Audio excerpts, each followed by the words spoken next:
In a landmark, unbelievable decision, the United States Supreme Court has accepted certiorari to hear a case against gerrymandering, the drawing of legislative districts in such a way as to make it safely Democratic or safely Republican. In the past, the Supreme Court has intervened when a district excludes minority voters or crowds them into one place so as to deprive them of representation elsewhere.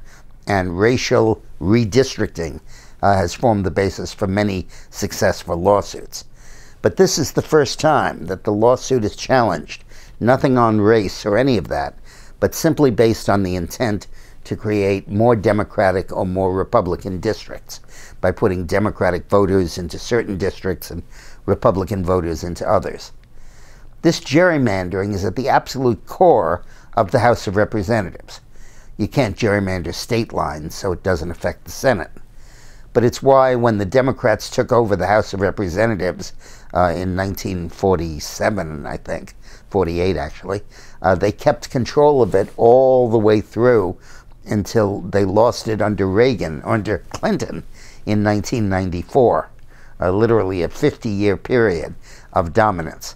And it's why now the Republicans have the ascendancy and win it every 2 years, regardless of whether Obama's getting elected or Trump is getting elected or the Republicans win or lose the Senate. They have a stranglehold on the House. The reason is that every 10 years there's a new reapportionment based on the census. And if the Republicans control the state houses and the state legislatures, they draw lines that favor the Republicans. Now, lately what's been happening is the Republicans and the Democrats meet and they divvy it up. And they say, in return for your going along with us and not bringing this case to court, we'll give you districts 1, 3, and 5 that'll have all the Democrats in them, and 2, 4, and 6 will have all the Republicans in them. And then district number 7 we'll fight over. That'll be the only swing district. The number of swing districts in the country has dropped from about 150 in the 1990s to about 40 to 50 now because of this procedure. The result is that congressmen don't feel they have to earn re-election, don't feel they have to listen to their constituencies, because they're either safe Democrat or safe Republican.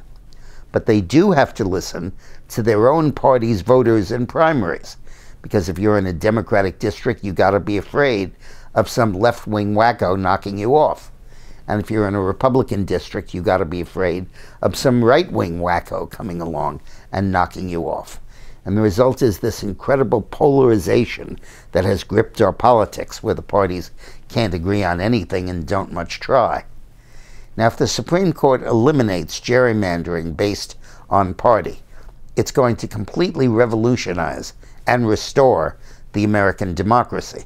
Republicans will be the short-term losers, but the citizens of America will be the long-term winners. So I'm thrilled that the court has accepted jurisdiction on this, and I hope they get rid of this horribly corrupt system. Thanks for watching.